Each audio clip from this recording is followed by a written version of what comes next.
Në ora 9 të mëngjesit, kreu i lidhjes së sindikatave të Maqedonisë në zyrat e sindikalistëve kishte planifikuar një takim me qeveritarët, ndërsa qëllimi i takimit ishte nënshkrimi një marrëveshjeje të re për rritjen e pagës minimale në 600 euro me zbatim nga pagesa e muajit shkurt, por prishja shkoi huq, sepse asnjë zyrtar i qeverisë nuk ul përballë kreut të LSM-s, Slobodan Trendafilov. Nga LSM-ja njoftojnë se marrëveshja parashishte edhe rritje të pagave të tjera për të paktën 6.000 denar, me qëllim zbutjen e problemit të ardhurave të ulta që i marrin një numër i madh i punëtorëve në vend. Sindikata reagon edhe ndaj paralajmërimeve për shfuqizimin e disa dispozitave të marrëveshjes së përgjithshme kolektive, duke paralajmëruar se kjo do të nënkuptonte ulje reale të pagave për rreth 21.8% për mbi 130.000 të punësuar në sektorin publik.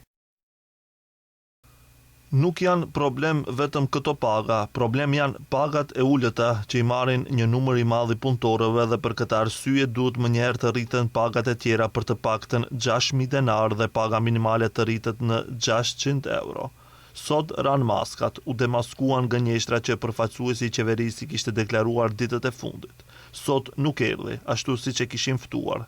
Ata kishin prioritete të tjera dhe u konfirmua se për ta nuk është prioritet rritja e pagave të punëtorëve, as paga minimale, as paga të tjera. Përgjigje të shpejt për LSM-n kishin nga VMRO DPMN-ja. Sipas VMRO-s, Slobodan Trendafilov është i përzgjedhur i LSDM-s dhe i njëjti edhe sot vazhdon të punojë për LSDM-n e jo për interesat e punëtorëve. Pushtetarët thonë se Trendafilov refuzon rritjen e pagave për punëtorët në sektorin publik, sepse duhet t'i kthej borxhin politik LSDM-s, parti që sipas tyre e vendosi në krye të sindikatës.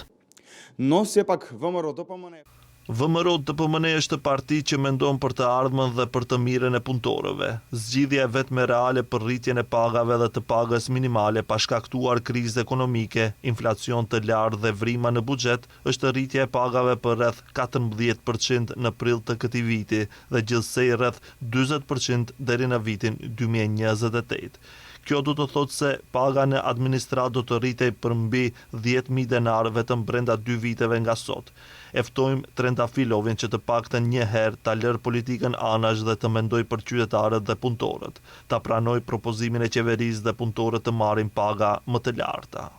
Lufta mes pushtetit dhe sindikatave ka filluar pas protestës së organizuar nga LSM-ja për rritje të pagës minimale. Lidhja e sindikatave të Maqedonisë për më tepër ka njoftuar se këtë javë do të fillojë me bllokimin e institucioneve. Kanë njoftuar se bllokada do të fillojë nga kuvendi, sepse sipas LSM-s janë fajtor deputetët që rrogat e punonjësve nuk rriten.